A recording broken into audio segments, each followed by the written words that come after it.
A zookeeper in New Zealand has been killed by a tiger. It happened at a zoo she worked at for more than 20 years. The 43-year-old died at the scene. John Northcott joins us with more on this story. What happened here, John? Well, Rashmi, this sort of story always raises all sorts of questions about animals being kept in captivity, wild animals and their proximity to humans. This is Samantha Kudeweh. She is 43 years old, a zookeeper of some 20 years experience, and this is Oz.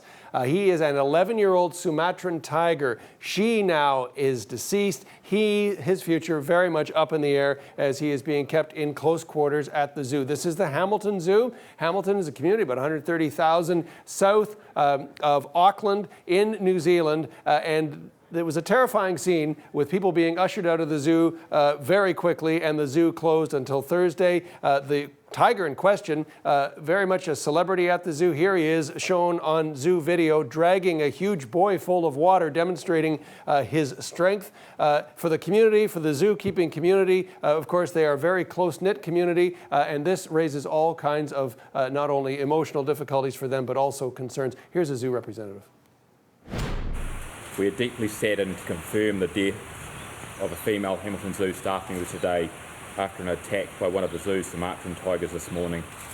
Our focus at this time is providing adequate support for our staff and family members and their families who have been affected by this tragic incident.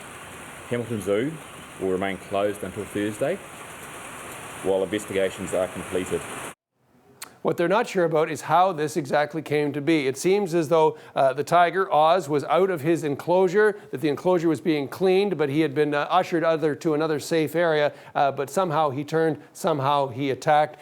In fact, she was killed at the scene. Her body was there on the scene for forensic investigators and police to try to determine exactly what happened. Rashmi? And John, this isn't the only recent deadly tiger attack at a zoo, right? No, not at all. In fact, just a few days ago in Poland, a zookeeper there was killed. These are shots of the zoo in Poland. Again, a deadly attack, again a mauling, again the zookeeper killed in the enclosure. But in New Zealand, this is actually the third deadly attack, including a zookeeper in the last few years. An elephant trampled a zookeeper to death a few years ago, and then another tiger resulted in a deadly mauling. So these issues around the capture of wild animals and the keeping them like this may very well be fueled anew in the debate in view of this latest incident. Rashmi? Thank you, John. Okay.